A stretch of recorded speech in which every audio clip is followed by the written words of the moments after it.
Dice Mateo 5:48: por tanto, sean ustedes perfectos como su Padre Celestial es perfecto. En el nombre de Jesús, que el Señor bendiga su preciosa palabra y todos los textos bíblicos que vamos a mirar hoy, en el nombre de Jesús. Amén.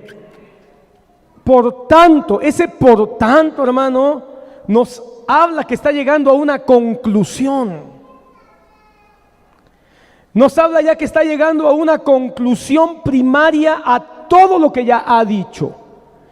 Y esta conclusión primaria, hermano, de esta primer parte de su sermón es: sean ustedes perfectos como vuestro Padre que está en los cielos es perfecto. Qué gran demanda, qué gran solicitud hace el Señor Jesús. Este versículo, hermano, ha sido un versículo de choque históricamente, y ha sido también un texto de debate, donde muchos han llegado a toda clase de conclusiones. Y una conclusión primaria, si nosotros leemos la Biblia como quizá muchos de nosotros estamos acostumbrados a leer los textos así, ¿verdad? Sueltos, sin mirar qué es lo que está rodeando estos pasajes, pues entonces, hermano, tenemos que llegar a una conclusión muy horrenda, muy difícil, muy complicada, porque entonces tenemos una gran demanda. Yo quiero que notes, no está hablando de santidad, está hablando de perfección. Porque muchos confunden santidad con perfección, y santidad no es perfección. Sin embargo, este versículo, el Señor es claro: por lo tanto, sean vosotros perfectos como vuestro Padre es perfecto. Queda claro, el Padre es perfecto, es perfecto. Es decir, no hay error, no hay mancha.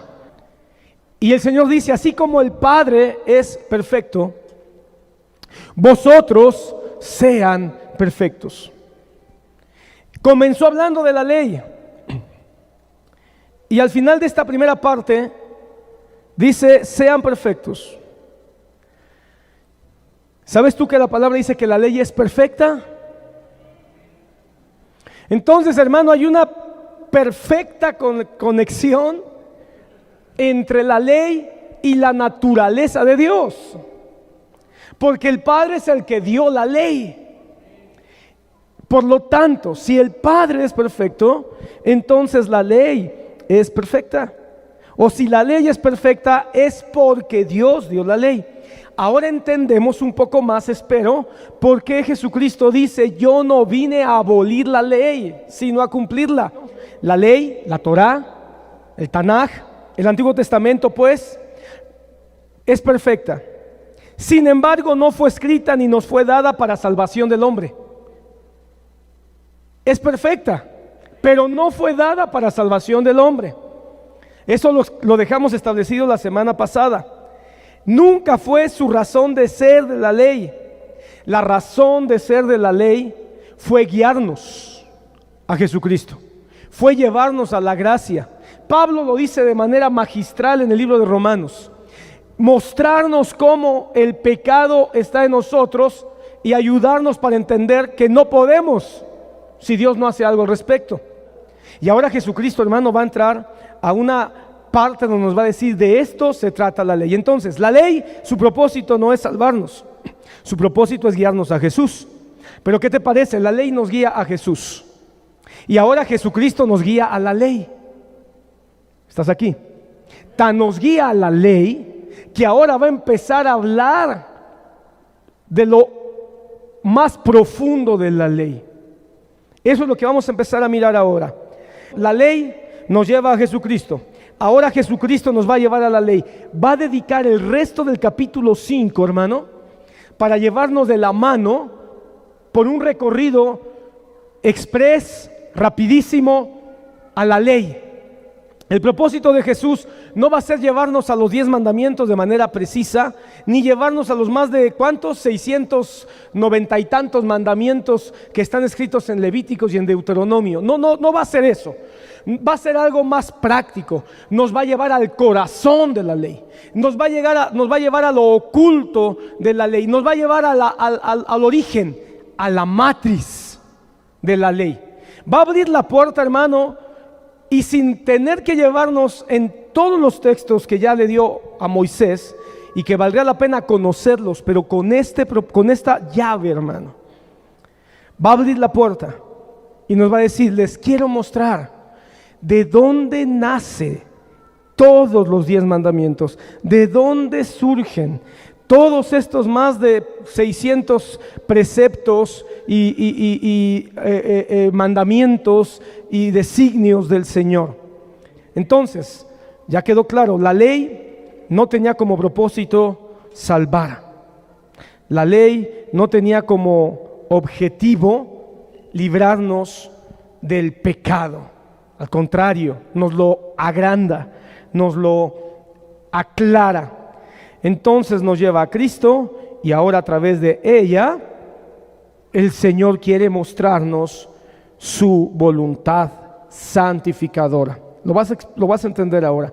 Romanos 7:12 dice: de manera que la ley a la verdad es santa y el mandamiento es santo, es justo y es bueno. Jesucristo no va a venir a relegar eso, que es bueno, que es santo y que es bueno. Queremos ser muy enfáticos en esto, hermano. Entonces, ¿cómo va a usar Jesucristo la ley? Mateo capítulo 5, versículo 21. Ya el Señor habló de la ley, ya dijo que vino a cumplirla, ya vino que si no, nuestra justicia no es más grande que la de los fariseos, no entraremos al reino de los cielos. Está valorando la ley. Ahora va a empezar a hablar de la ley. ¿De acuerdo? Pon atención. Ustedes han oído que se dijo a los antepasados: no matarás, y cualquiera que cometa homicidio será culpable ante la corte. Pero yo les digo que todo aquel que esté enojado con su hermano será culpable ante la corte. Y cualquiera que diga insensato a su hermano será culpable ante la Corte Suprema. Por tanto, si estás presentando tu ofrenda en el altar y allí te acuerdas con tu hermano que tiene algo contra ti, deja tu ofrenda delante del altar y ve, reconcíliate primero con tu hermano y entonces ven y presenta tu ofrenda. Ponte de acuerdo pronto con tu adversario mientras vas con él por el camino, no sea que tu adversario te entregue al juez y el juez al guardia y seas echado en la cárcel. En verdad te digo que no saldrás de allí hasta que hayas pagado el último centavo. Yo quiero que notes, habla de dos problemas: un problema con nuestro hermano y un problema con el adversario o con nuestros enemigos. No voy a detenerme, hermano, los detalles, si Dios nos lo permite, lo vamos a ver la próxima semana. Nada más te estoy ayudando a que notes cómo está subiendo el nivel de fuerza, de confrontación. El Señor te dice: mira, checa, ¿tienes problemas con tu hermano, con tu esposo, con tu hijo, con tu hermano en la iglesia? Tienes que hacer algo. ¿Estás enojado con alguien que te hizo algo y es tu enemigo? Tienes que hacer algo al respecto. No puedes pensar que la vida pasa sin que hagas algo. Ustedes han oído que se dijo, versículo 27, no cometerás adulterio.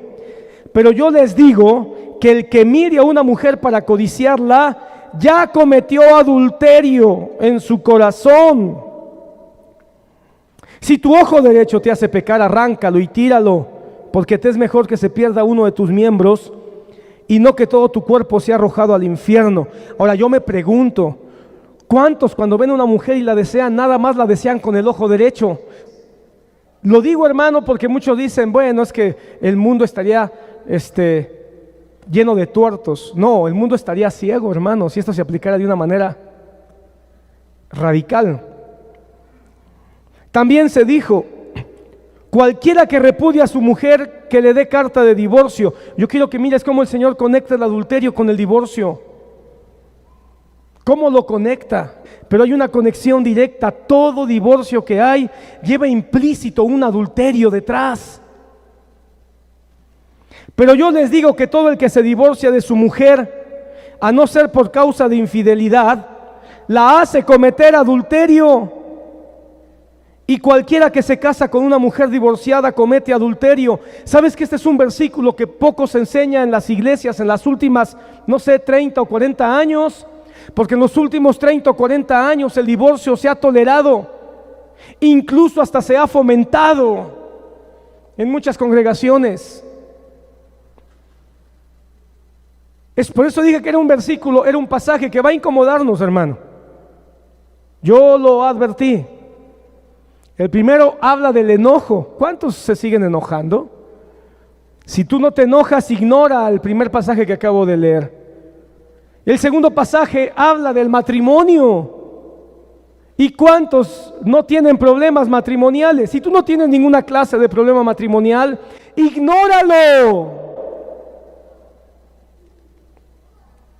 También han oído, versículo 33, que se dijo a los antepasados: no jurarás falsamente, sino que cumplirás tus juramentos o promesas al Señor. Pero yo les digo, no juren de ninguna manera, ni por el cielo, porque es el trono de Dios, ni por la tierra, porque es el estrado de sus pies, ni por Jerusalén, porque es la ciudad del gran rey. Ni jurarás por tu cabeza, porque no puedes hacer blanco o negro ni un solo cabello. Antes bien, si al hablar de ustedes sí, sí, o no, no. Porque lo que es más de esto procede del mal. El Señor está hablando de la mentira. El asunto que está hablando aquí es acerca de la mentira, del falso testimonio, de cómo somos fáciles para justificar lo que no es verdad. Y a veces lo hacemos por las cosas que pensamos que son más santas y más sacras, o a veces por las cosas más inverosímiles. El Señor dice: haya veracidad. Ustedes han oído ojo por ojo y diente por diente. Pero yo les digo, no resistan al que es malo, antes bien a cualquiera que te abofetee en la mejilla derecha, vuélvele también la otra. Y al que quiera ponerte pleito y quitarte la túnica, déjale también la capa. Y cualquiera que te obligue a ir 1 kilómetro, ve con él 2. Al que te pida, dale. Y al que desee pedirte prestado, no le vuelvas la espalda. Está hablando de la venganza. ¿Cuántos no han reaccionado de manera vengativa ante la menor provocación? Si tú no reaccionas con un sentimiento de venganza y de desquite, entonces 4 de 4, vas muy bien. Ustedes han oído: amarás al prójimo y odiarás a tu enemigo. Pero yo les digo, amen a sus enemigos y oren por los que les persiguen, para que ustedes sean hijos de su Padre que está en los cielos, porque Él hace salir el sol sobre malos y buenos, y llover sobre justos e injustos. Porque si ustedes aman a los que les aman, ¿qué recompensa tiene eso? ¿No hacen también los recaudadores de impuestos? Y si saludan solamente a sus hermanos, ¿qué hacen más que otros? ¿No hacen también lo mismo los gentiles? Hermano, está hablando del perdón.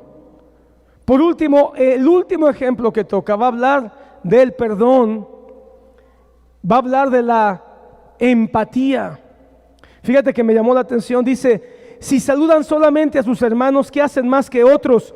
Pero hermano, la realidad es que a ni nuestros hermanos saludamos. Nos topamos frente a frente con los hermanos, y a menos que sintamos algo de simpatía por ese hermano, los saludamos.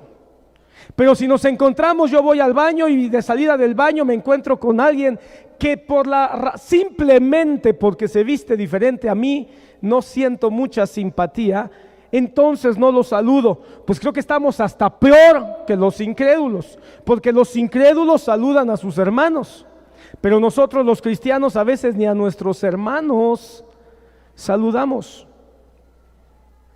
Entonces viene la gran pregunta, la gran demanda: sean ustedes perfectos, como vuestro Padre es perfecto. Jesús confronta y demuestra un problema, claro. Demuestra un problema cuando, como se dice, ¿verdad? Sube el nivel de la demanda de la ley. ¿O no te parece eso? ¿No te parece que subió la demanda de la ley? Él quiere ir a un punto central que, hermano, si tú captas de esto va a girar todo el tema los próximos minutos. Va a demostrar que el problema del ser humano y su relación con lo bueno y lo malo, y su relación con Dios, por un lado, y con su prójimo, no radica sino solo en una cosa: en lo profundo de su corazón. ¿Sabes que hoy, hermano, el mundo está llevando o quiere llevar a la humanidad a dejar de ver su propio corazón? A dejar de mirar solamente lo que está afuera y no profundizar en lo profundo, no profundizar en lo más agobiante, no, en la realidad de nuestro corazón. Hoy estamos en la época de la autopercepción. Y entonces, hermano, la autopercepción es una gran palabra para este mundo malvado en el que vivimos. Porque la autopercepción hace que lo profundo del corazón del hombre no se ha visto, se ha hecho a un lado. Porque la autopercepción te dice: tú tienes el derecho de ver, y de verte a ti, de ver tu mundo y de verte a ti como tú quieras, y va a estar bien. Marcos 7, 21 al 23 son palabras de Jesucristo. Él dice: porque de adentro del corazón de los hombres salen los malos pensamientos, las fornicaciones, los robos, los homicidios, los adulterios, las avaricias, las maldades, los engaños, la sensualidad, la envidia y la calumnia, todo el orgullo y toda insensatez. Todas estas maldades salen de adentro y contaminan al hombre. El Señor entonces dice: el problema está adentro. Nosotros nos quedamos juzgando lo que está afuera, pero la realidad es que el Señor quiere que miremos adentro, que vayamos a lo profundo del corazón del hombre, porque ahí es donde radica el problema. Porque no podemos cumplir la ley, porque el problema no está en la ley, el problema está en el corazón. Cuando le preguntan a Jesús acerca del adulterio, acerca del divorcio, le preguntan: Señor, ¿es lícito dar carta de divorcio? Y el Señor responde: no era así. En el principio no era así. La carta de divorcio Moisés la extendió a causa de la dureza del corazón. Entonces Jesucristo dice: el problema no está en las razones que se dan para que la gente se divorcie. El problema está en una sola cosa: el corazón. Porque cualquier causa, incompatibilidad, falta de atención, no manutención, cualquier causa, incluso hasta las causas que pueden estar moralmente justificadas, la que tú quieras, el problema está en el corazón. Ahora, puede ser que te encuentres con personas que dicen: mi vida está bien. Es que espéreme, pastor, yo soy bueno. Yo no soy tan malo. Quizá tengo mis defectillos, ¿verdad? De carácter. El día que yo quiera, voy a dejar de mentir, hermano. Porque yo creo que tengo esa fuerza de voluntad. Y qué bueno que podamos reconocer que tenemos un problema. Creo que eso es muy bueno. Sin embargo, hermano, el reconocer que tenemos un problema afuera, que estamos haciendo algo mal, no es suficiente. Porque podemos terminar llamándole problema, error, dificultad. ¿Y sabes cómo le llama Dios a eso? Le llama pecado. ¿Sabes dónde radica una de las cosas importantes por lo que la ley fue dada? Porque la ley nos lleva al conocimiento del pecado. Cuando tú vas con los alcohólicos anónimos porque tienes un problema para beber, yo creo que el grupo de AA va a ayudar. Está comprobado, hermano, que los grupos de AA ayudan a dejar la obsesión por la bebida. Eso está comprobado. Y tienen sus razones porque tienen fundamentos bíblicos al final. Sin embargo, hermano, les llaman enfermedad. Y la Biblia le llama al borracho pecador. ¿Cómo le llaman a los alcohólicos anónimos? Un enfermo. Y entonces los AA se pasan su vida diciendo: soy un enfermo, porque el alcoholismo es una enfermedad incurable, progresiva y mortal. Pero nadie les dice: pero ¿sabes por qué es mortal? Porque es un pecado. Y quiero que tomes nota que la Biblia no dice que el tomar sea pecado, el emborracharse es el pecado. Como muchas otras cosas en sí mismas no son malas, pero el abuso, el exceso, y cuando nos dominan, entonces ahí está el problema. Hermano, quizá puedas ir tú con un psicólogo para que trate tu neurosis, porque eres un neurótico, hermano, que no te pueden decir mi alma porque ya estás gritoneando. Hasta el perro te tiene miedo. Nada más llegas y hasta el perro se esconde atrás del sillón. Y tú dices: bueno, pero ya estoy yendo con el psicólogo. Y el psicólogo te dice: no se preocupe, usted tiene un problema mental que se llama neurosis. Y su mal carácter lo podemos tratar, incluso hasta lo podemos hipnotizar. Yo tengo un problema de mentira, pero yo creo que con terapias puedo dejar de mentir. Y cuando vayas a esas terapias psicológicas te van a decir: usted sí tiene un problema, pero no se preocupe, todos lo tienen. Así que no se cargue. Esto que usted está viviendo es absolutamente normal. Y entonces le llaman problema, le llaman enfermedad, pero no le llaman como la ley le llama. La ley le llama pecado. Y el Señor Jesucristo lo primero que quiere hacer es que entendamos que el beneficio de la ley es que nos hace mirar que estamos teniendo un pecado que nos separa de Dios. Porque el problema del pecado, ni siquiera lo más importante, tiene que ver con nosotros. ¿Piensas tú que el problema más grande de que tú mientas eres tú? ¿O el problema más grande es tu familia? Que si tú eres un borracho, el problema más grande es que te quedes tirado en la esquina, o que puedas perder a tus hijos y a tu esposa.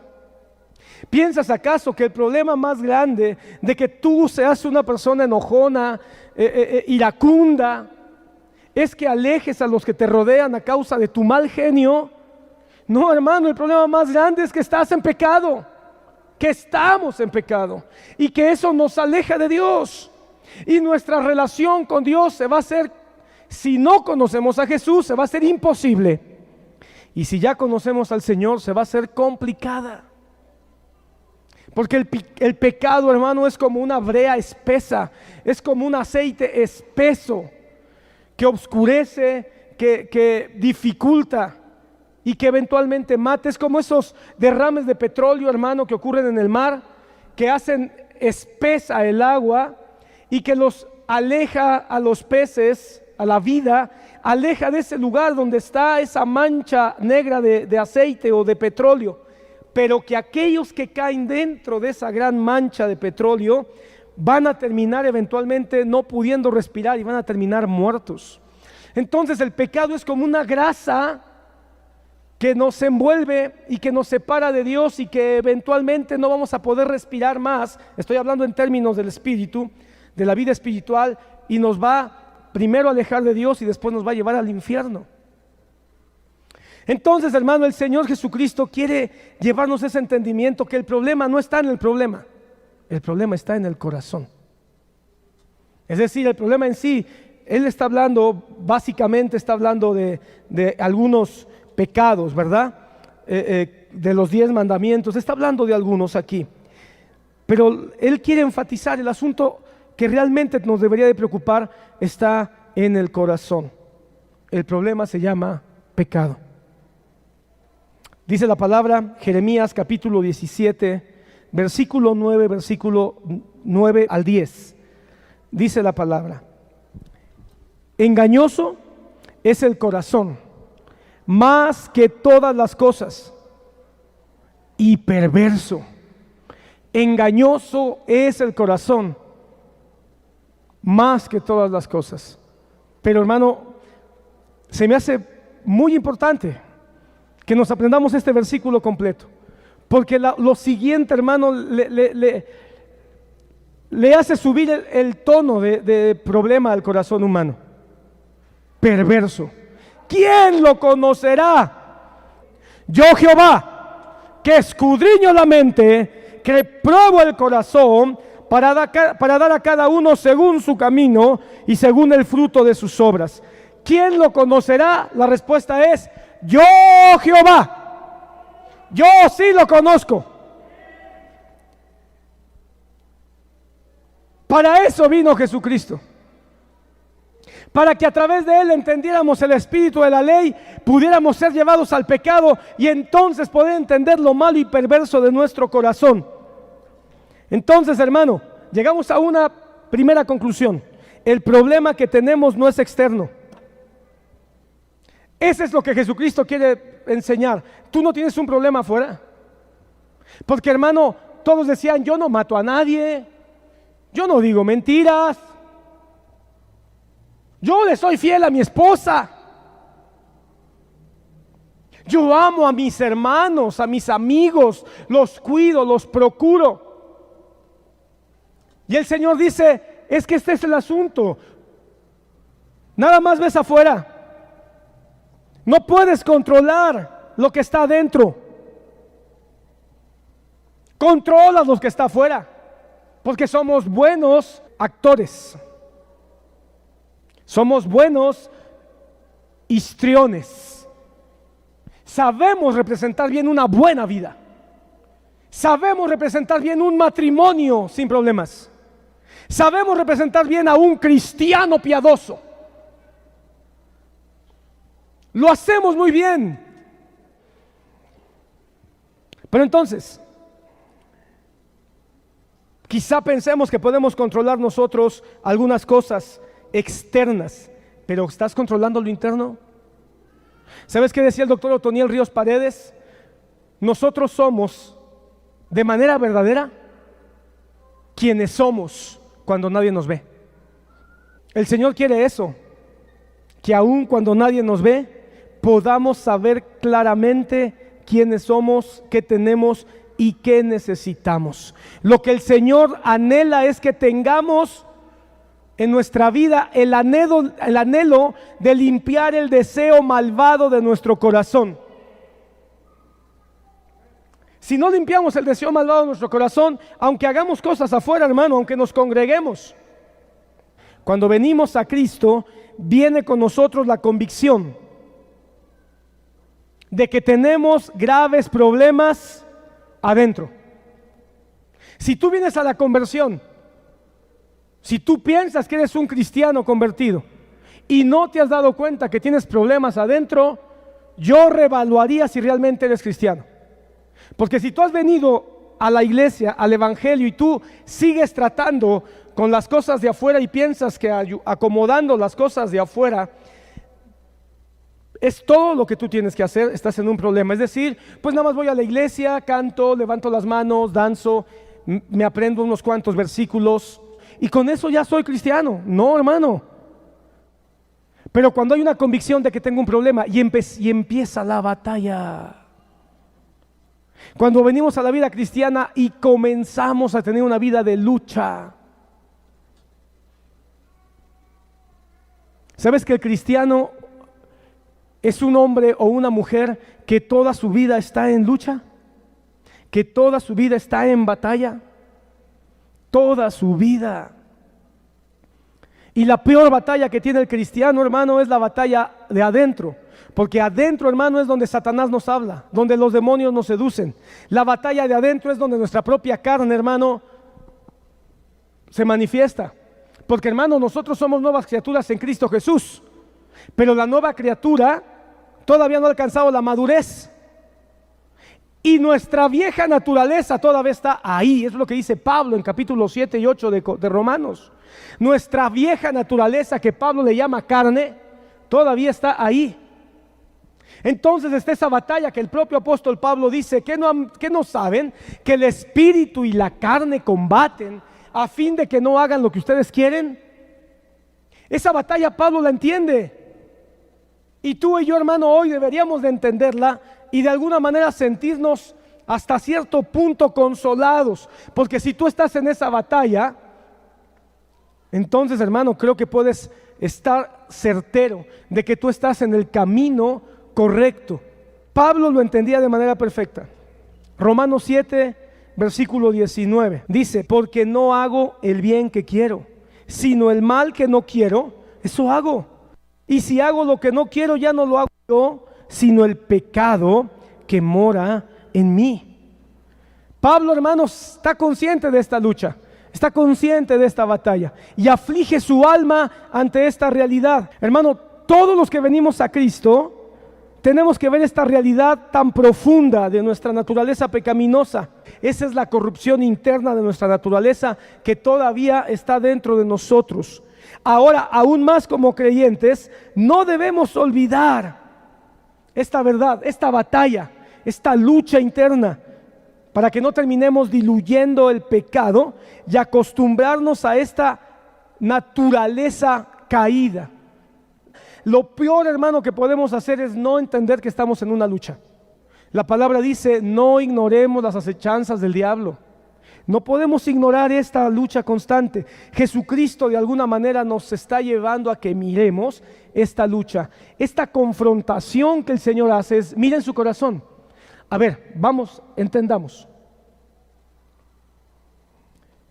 Ustedes que dicen que nunca han matado a nadie, nunca han matado a nadie.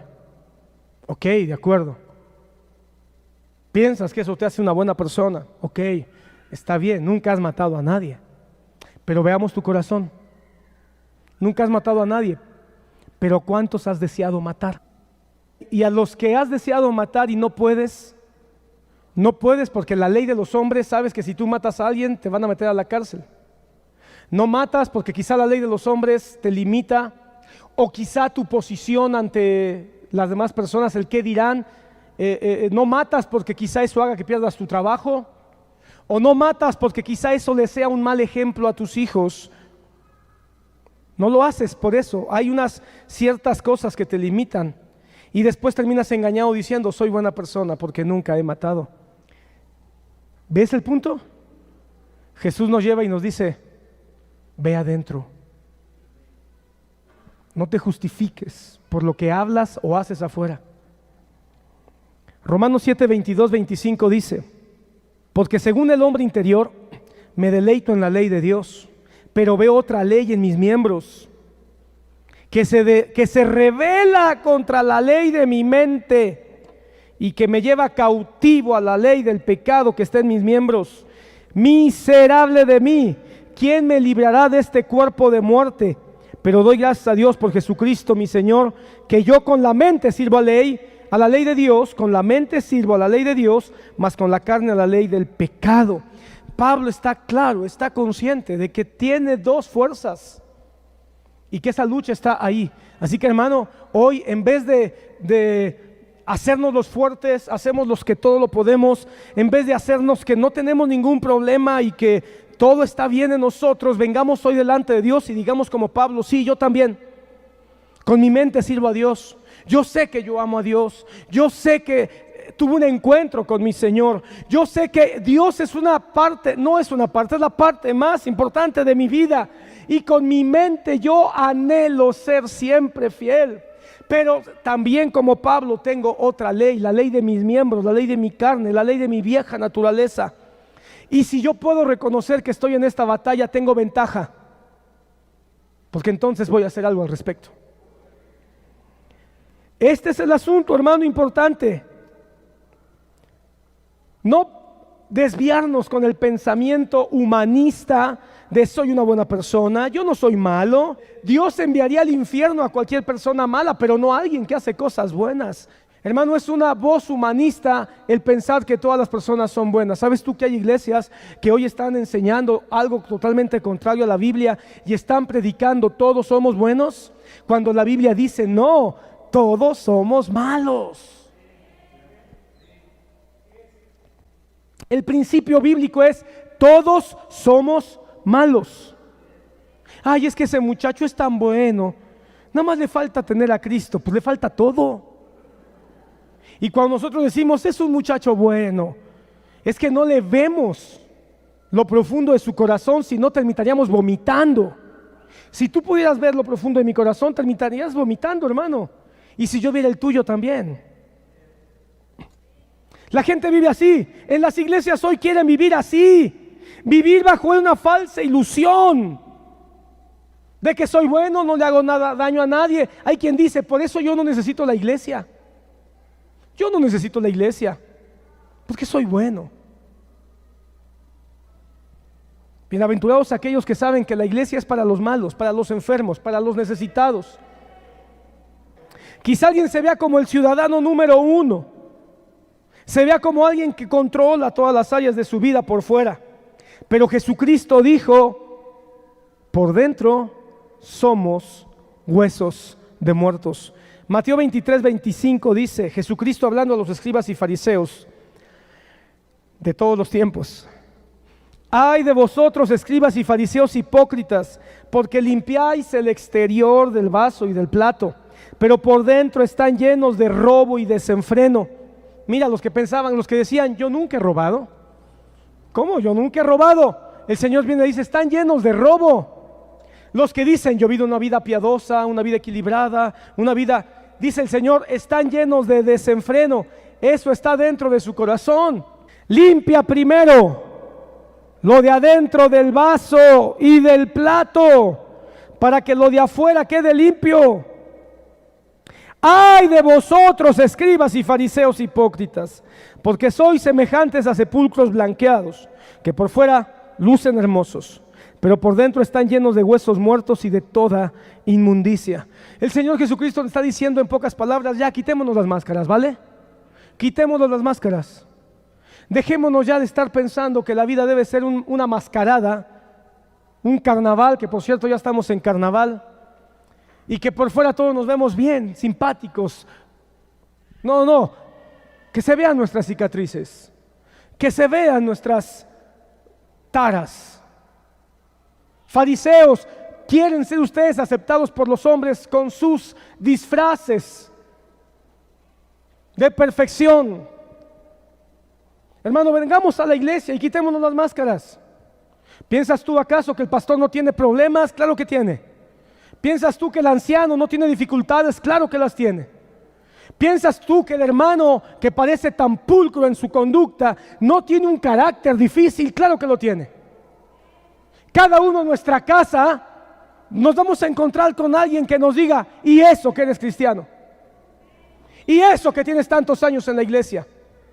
Y eso lastima nuestra alma, pero ¿cómo queremos arreglarlo? Voy a cambiarlo por fuera, que por fuera vean que eso no es cierto. Basta ya. El Señor Jesucristo eleva el asunto y dice, vean su corazón. Y no estés esperando que alguien más te lo vea, velo tú. Cada uno.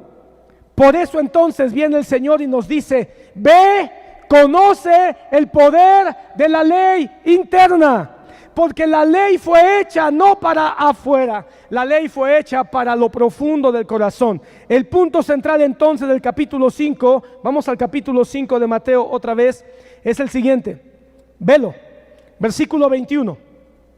Ustedes han oído que se dijo a los antepasados, no matarás. Pero cualquiera que mate es culpable de juicio.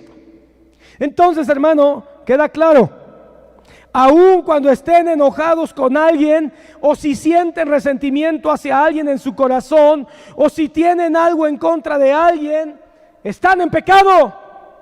No necesitas matar. Versículo 27. Oíste que fue dicho, no cometerás adulterio.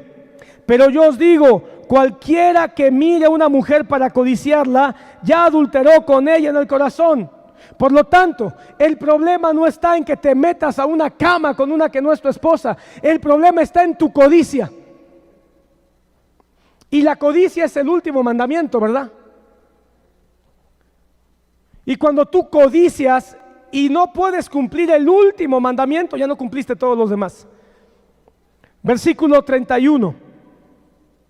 Cualquiera que repudie a su mujer y le dé carta de divorcio, pero yo les digo que el que repudia a su mujer a no ser por causa de fornicación hace que ella adultere y el que se casa con la repudiada comete adulterio.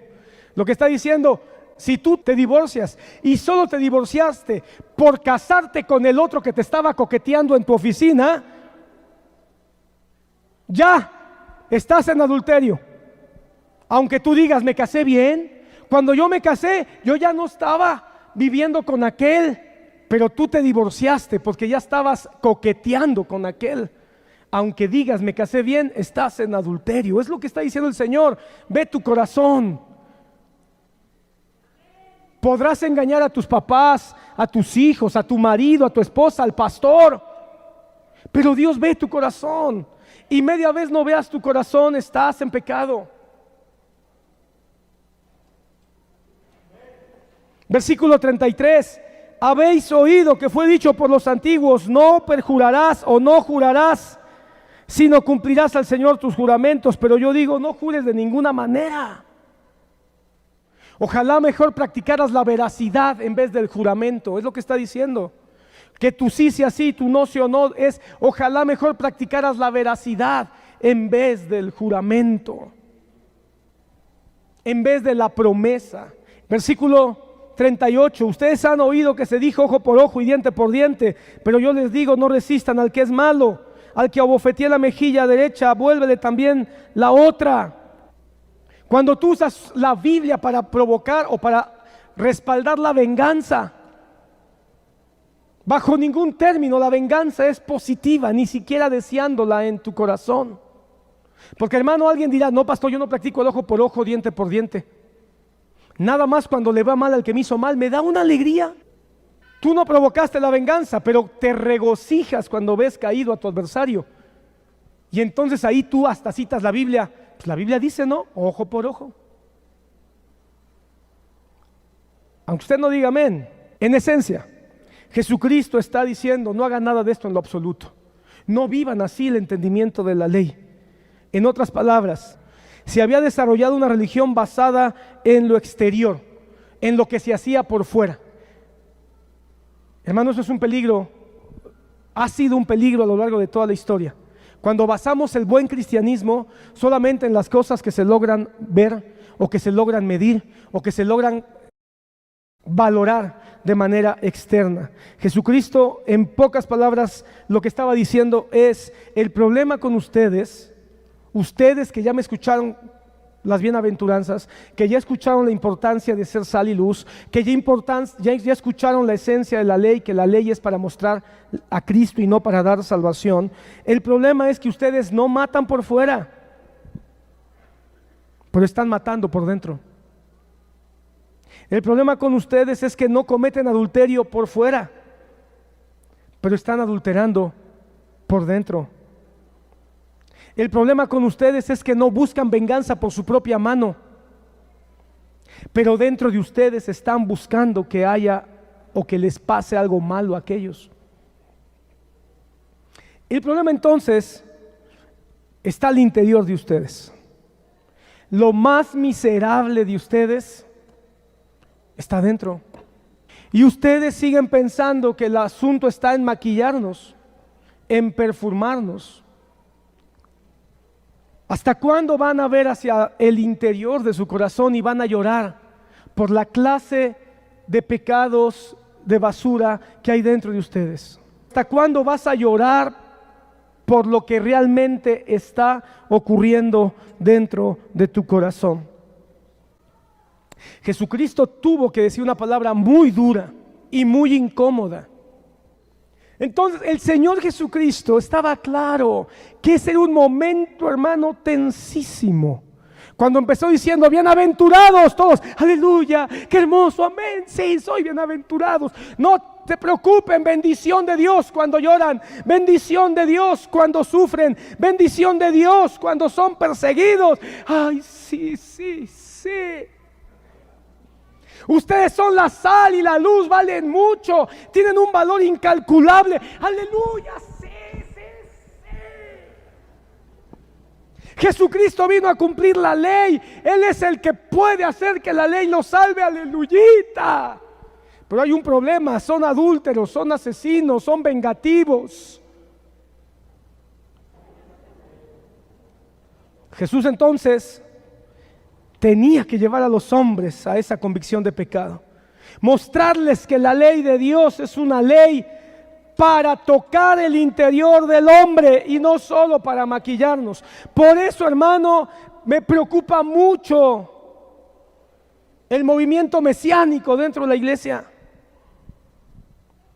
Porque el movimiento mesiánico solamente se preocupa por lo de afuera.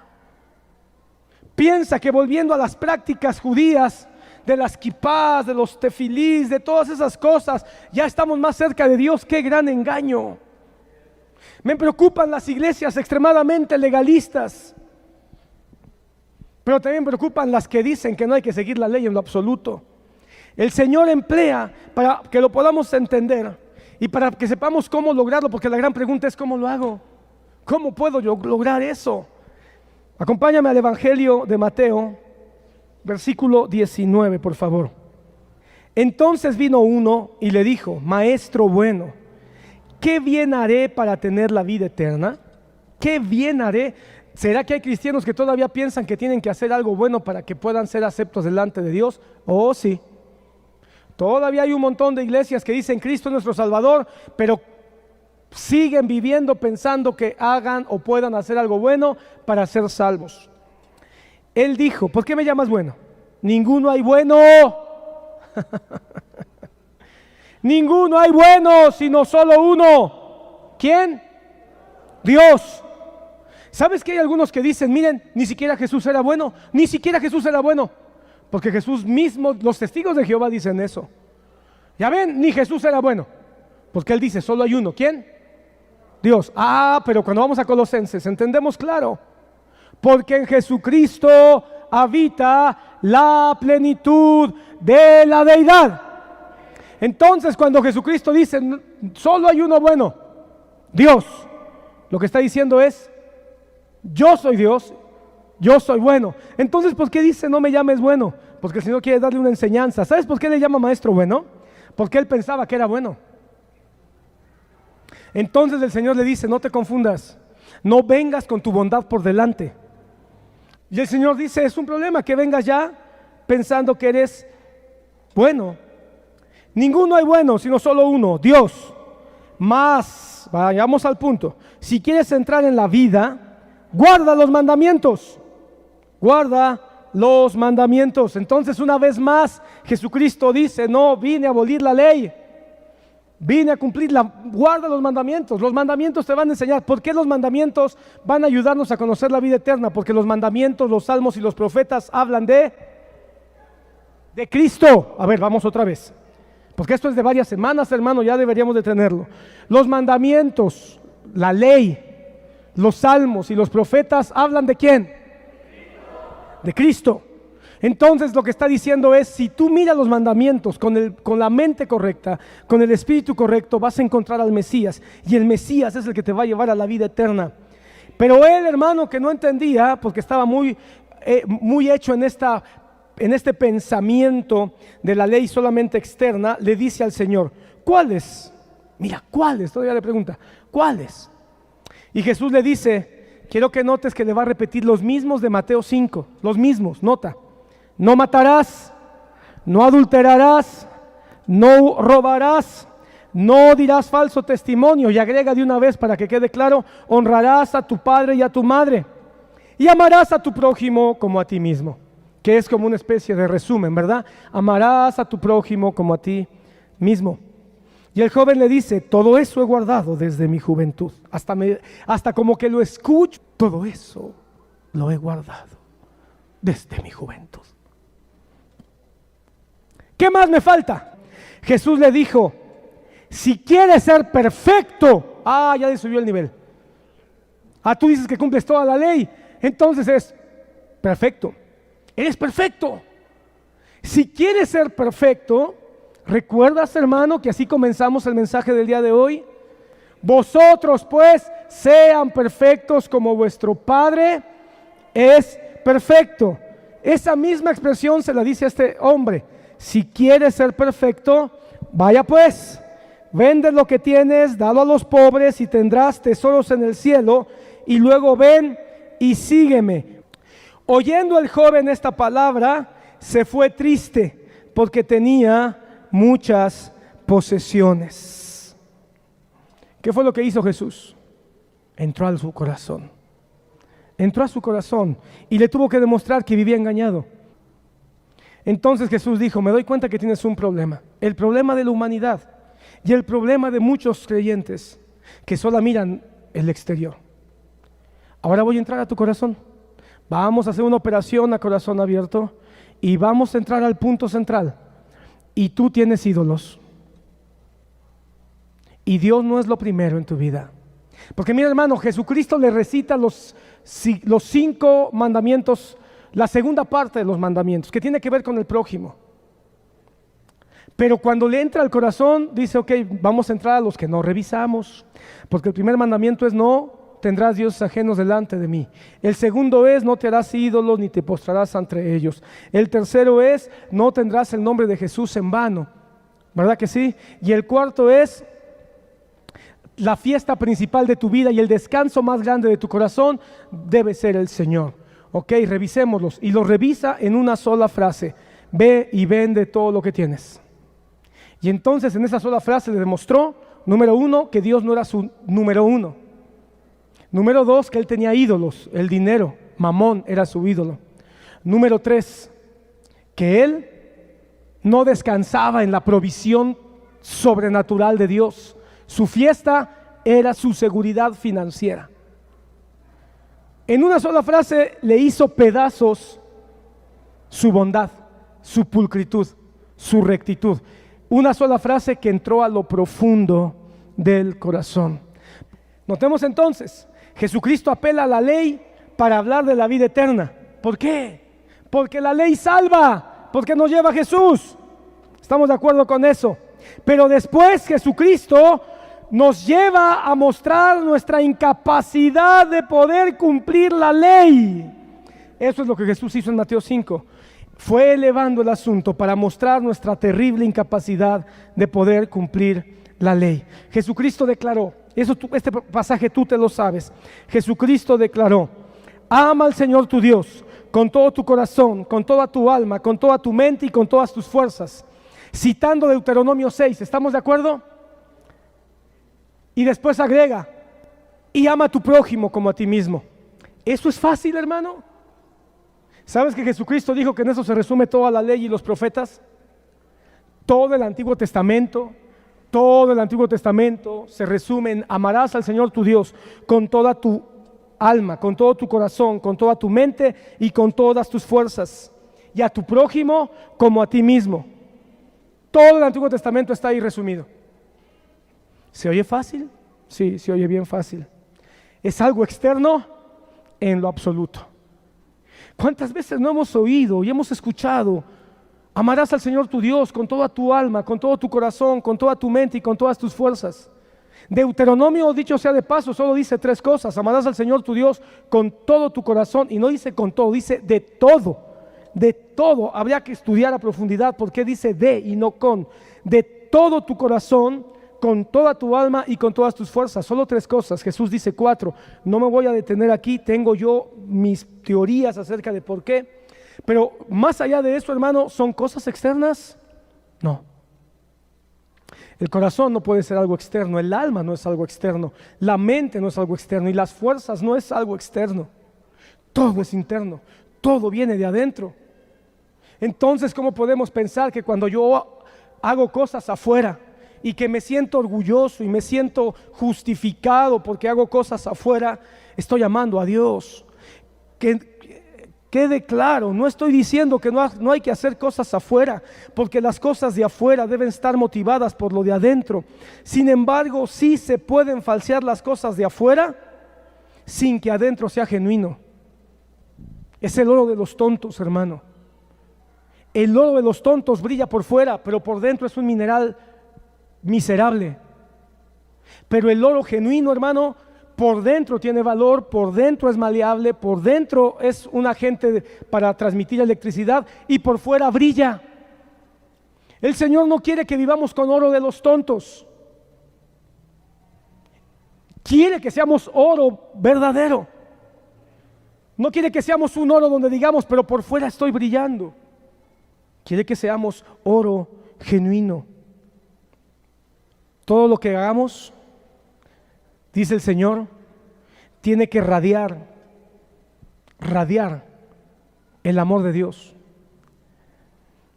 Todo lo que hagamos, si fluye de un corazón que ha entendido que Dios quiere trabajar de adentro hacia afuera, todo lo que hagamos vamos a buscar que sea para la gloria de Dios. Y todo lo que hagamos, en lo que nos deleitemos, aún en eso vamos a tener placer tomándolo en cuenta a Él. Todo el gusto, todo el bienestar y todo el beneficio que nosotros queramos, vamos a querer primero que otros lo tengan antes que nosotros. Realmente todo el mensaje de Jesús nos empuja hacia adentro de nuestra vida, nos lleva hacia el interior de nuestra mente para que nos demos cuenta de cuán incapaces somos para lograrlo. Muchos de ustedes pueden estar pensando, el Señor subió la ley y ahora el asunto se convierte en algo más complicado. Ahora la vida cristiana se convierte en algo más difícil de poder lograr. Y tienes razón. ¿Qué vamos a hacer entonces? Necesitamos un cambio de adentro hacia afuera. ¿Cómo lo vamos a lograr? Si la intención de la ley es mostrarnos el pecado que tenemos, lo corrompido que estamos, lo sucio que estamos en nuestro interior, y que veamos que la profundidad misma del corazón del ser humano es escoria, ¿qué vamos a hacer? ¿Quién puede ser perfecto como el Padre es perfecto, si esa es la exigencia? ¿Cómo podemos alcanzar la vida eterna si la exigencia es ser perfecto? Mateo 19, 25 al 26, ya voy en la recta final, hermano. Por favor, abramos Mateo 19, 25. Se fue el hombre rico y Jesús les dijo algo como enseñanza de lo que acababa de pasar, de ese hombre que fue confrontado con su hombre interno, que fue confrontado con su pecado interior, que tenía una vida externa piadosa, tenía una vida externa de apariencia, tenía una vida externa donde parecía que hacía todas las cosas correctamente, pero que al ser confrontado con su ser interior se dio cuenta de cuán malo y cuán perverso era. Ante eso Jesús les da una enseñanza a sus discípulos y les dice: de cierto os digo que difícilmente entrará un rico en el reino de los cielos. Otra vez se los digo, es más fácil pasar un camello por el ojo de una aguja que entre un rico en el reino de Dios. Sus discípulos, oyendo esto, se asombraron. Pon atención a la expresión, se asombraron en gran manera, diciendo: ¿quién pues podrá ser salvo? Se asombraron en gran manera. Se asombraron en gran manera. ¿Sabes por qué? Porque cuando el Señor Jesucristo les dijo, esto que ustedes acaban de ver, se puede resumir en un dicho: es más fácil que entre un camello en el ojo de una aguja a que entre un rico en el reino de los cielos. ¿Por qué se asombraron? Mira, hermano, vas a encontrar que algunos han traducido una Biblia del arameo, que yo cuestiono mucho, hermano, esa versión, porque es una versión que parece ser que viene de los esenios y no propiamente de la línea de los apóstoles. Los apóstoles no hablaban arameo, los apóstoles no escribían en arameo, los apóstoles eran hebreos, debieron haber hablado en hebreo, y Pablo no pudo haber escrito en arameo porque él vivió en la cultura griega. Estamos plenamente claros que escribió en griego. Pero dice esa Biblia aramea que esta palabra está mal traducida y que no es camello, que es soga. Es más fácil que una soga entre por el ojo de una aguja a que un rico. Y entonces dicen, ahora ya entendemos, tiene sentido, porque ¿qué tiene que ver un camello? Otros, hermano, más de una interpretación más clásica dice, hay una puerta chiquita, una puerta chaparrita en las murallas donde entra un camello, y entonces el camello se tenía que agachar y tenía que entrar de rodillas y era muy dificultoso para el pobre camello. Hermano, no se ha encontrado la famosa puerta del camello. Sabemos que hay una puerta del pescado, pero no era para que entraran pescados, por cierto. Sabemos que hay una puerta para las ovejas, sabemos que por ahí sí entraban las ovejas, pero no se ha encontrado una puerta en las antiguas murallas de Jerusalén que sea la puerta del camello y que sea chaparra para que un camello entre arrodillado. Además, hermano, de que no hay ninguna evidencia histórica en las costumbres para que se justifique por qué rayos tenían que pasar a los camellos por ahí. Así que Jesús está diciendo lo que está diciendo. Es una hipérbole, es una gran exageración. Ahora, pudo haber usado un caballo, pudo haber usado un burro. ¿Por qué usó un camello? Seguramente porque los camellos eran los que llevaban las grandes riquezas de los comerciantes. Se usaban camellos para hablar de dinero, se hablaban camellos para hablar de riquezas, porque los camellos eran las bestias más comunes para el comercio, porque eran estos los que aguantaban los grandes trayectos de los comerciantes en el desierto. Lo que quiso decir es eso. Es imposible. Por eso la gran sorpresa. Y cuando habló de aguja, habló de una aguja. Esta misma interpretación clásica dicen que ese ojo, esa puerta de los camellos se llamaba aguja. No se ha encontrado eso todavía, hermano. Estaba hablando de una aguja. En otras palabras, lo que Jesucristo estaba diciendo es lo siguiente: es imposible. Por eso la gran sorpresa de los apóstoles. ¿Quién se va a salvar?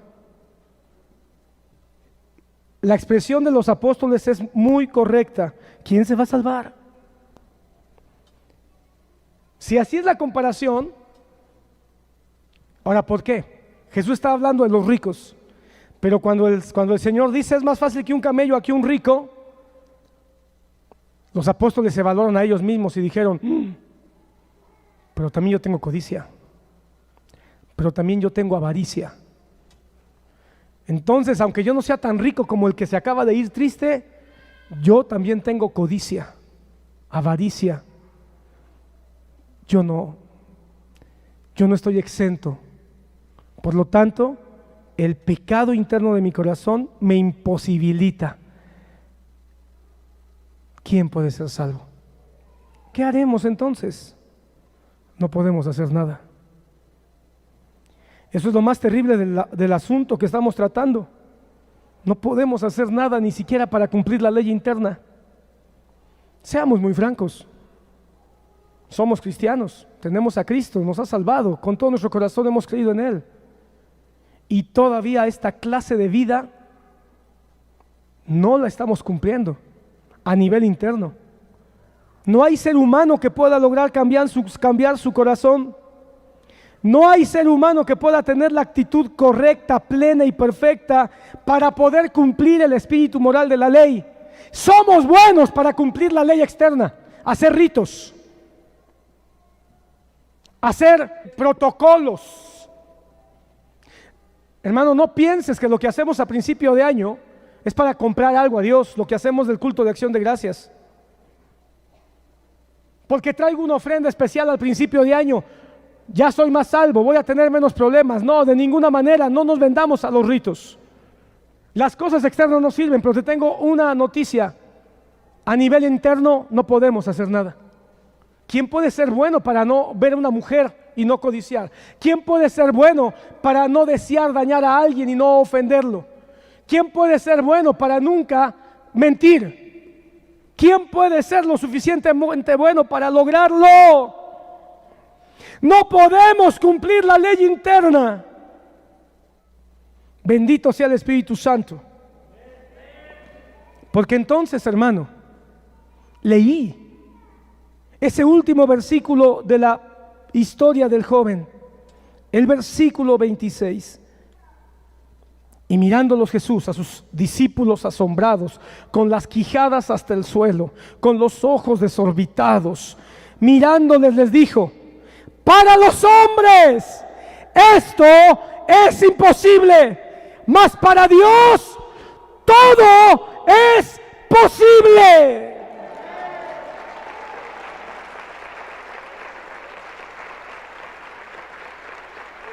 Es imposible que un camello entre por el ojo de una aguja. Es imposible. Pero si Dios, el Dios todopoderoso, convierte ese camello altivo, presumido, engreído, en un gusano que se muestra necesitado, entonces ese gusano lombriz, por el poder de Dios, va a pasar por donde no se puede. La única manera de que un rico o cualquier pecador entre al reino de los cielos es que Dios lo haga posible. Dale un aplauso a mi Señor.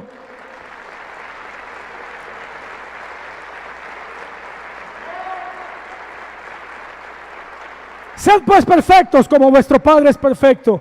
¿Quién puede ser perfecto? La respuesta: nadie. Cuando Jesús llegó a ese punto, todos estaban como yo quedé pasmado el día de ayer. Yo no sé tú, yo no puedo saber qué está pasando en tu mente y en tu corazón. Hablo de lo que yo puedo testificar. Y llegaron a la misma conclusión que yo llegué: sed pues perfectos. No se puede. ¿Quién puede ser perfecto? Nadie. Perdóneme usted si esta predicación te parece desoladora. Perdóneme usted si esta respuesta te parece desoladora. Yo no puedo creer en la interpretación de aquellos que dicen: ya ven, tienen ustedes que subir el nivel y tienen que ser perfectos. Yo no puedo creer en aquellos que creen que con el mérito propio, con la fuerza propia, con el libre albedrío tan limitado que tenemos, podemos nosotros ser perfectos. ¿Cuántos mensajes no llegué a escuchar yo de una gran exigencia, de una gran carga? Sé perfecto, hermano, tiene que ser perfecto. Y así es como se levantan las policías de santidad, buscando a ver quién falla, a ver quién comete un error, para después, hermano, hacerle el paredón. Hermano, estamos asustados porque a 17 personas, hay un video que en Michoacán los pusieron así, enfilados en una pared, y después los ametrallaron y los mataron. Hermano, en la iglesia a veces hacemos eso. Vemos a ver a quién agarramos, a quién los perfilamos, los ponemos ahí en la lista, y todos contra el hermano que cometió un error. Es desolador esta verdad. Nadie puede ser perfecto. Algunos han interpretado que si Jesucristo nos pide ser perfectos, entonces deberíamos ser perfectos.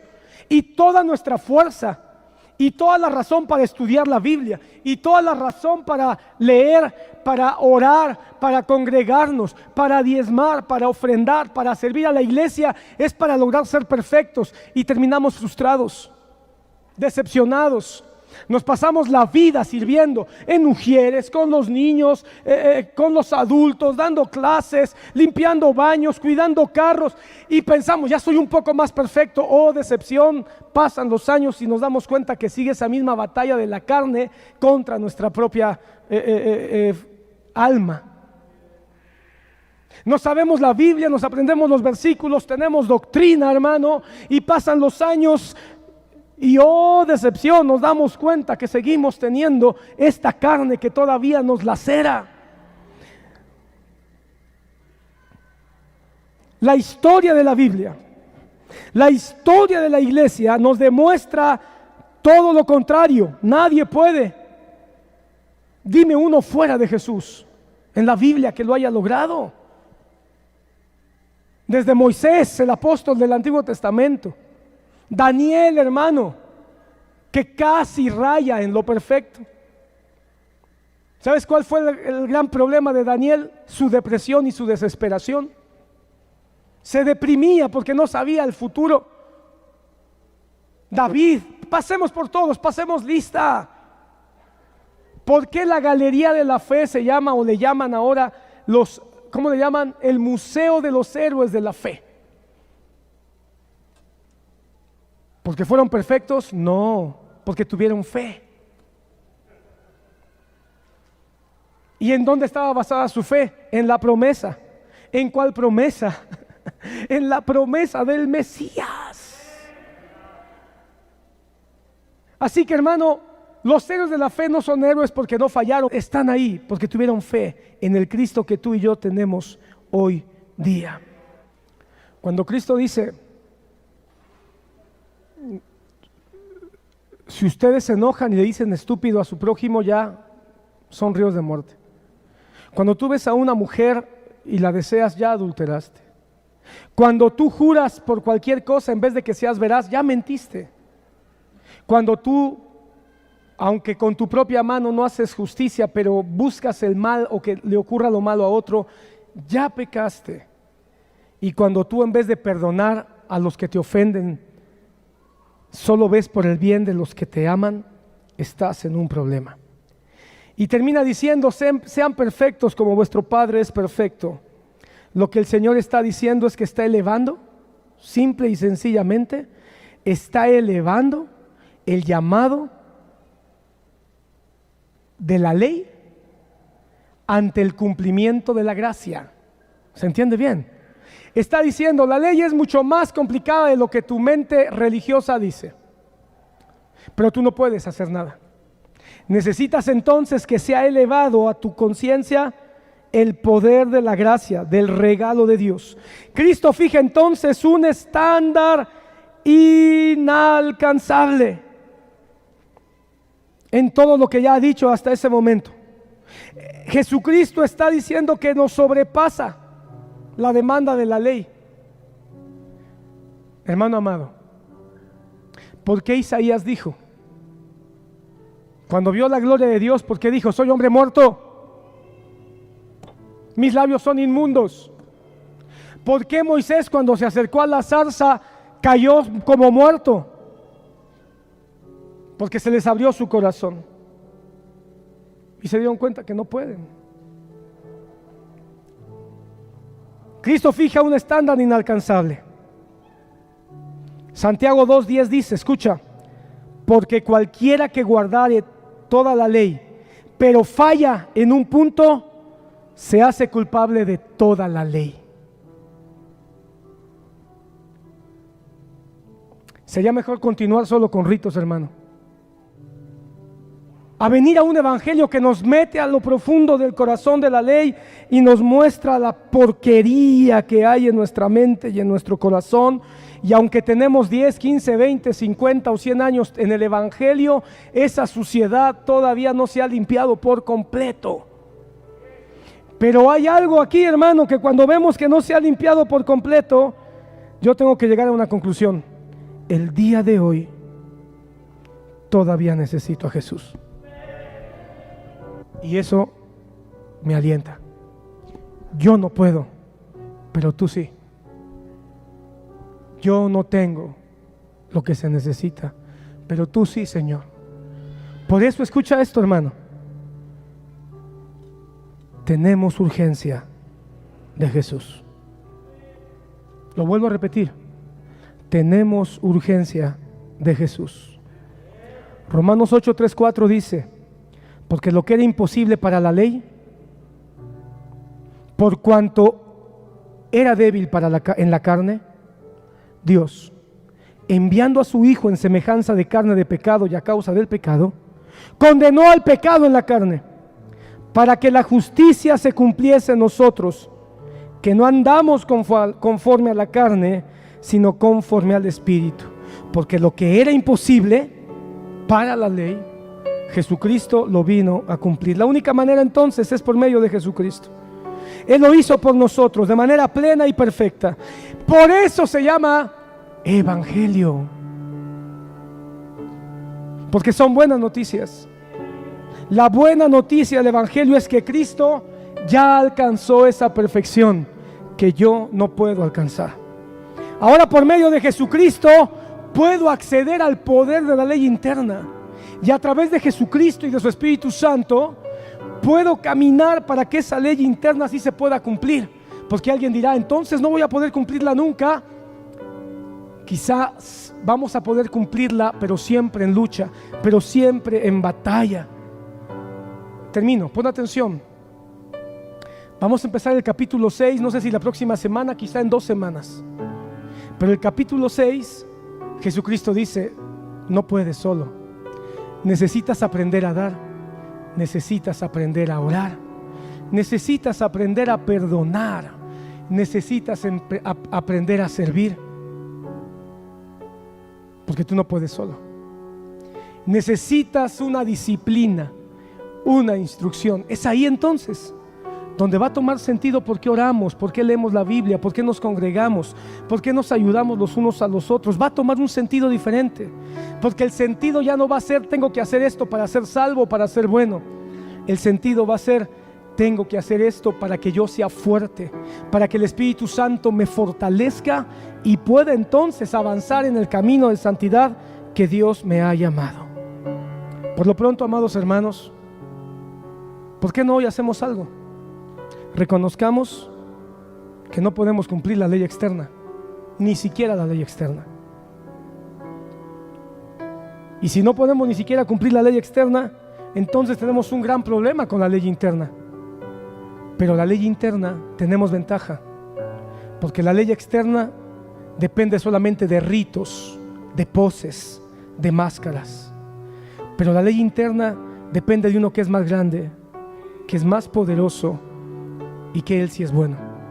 Y si nosotros permitimos que a través de su enseñanza y su disciplina, su Espíritu Santo empiece a hacer la obra que nosotros no podemos hacer en nuestro interior, entonces seguramente vamos a avanzar un poco más y van a empezar a haber cambios afuera.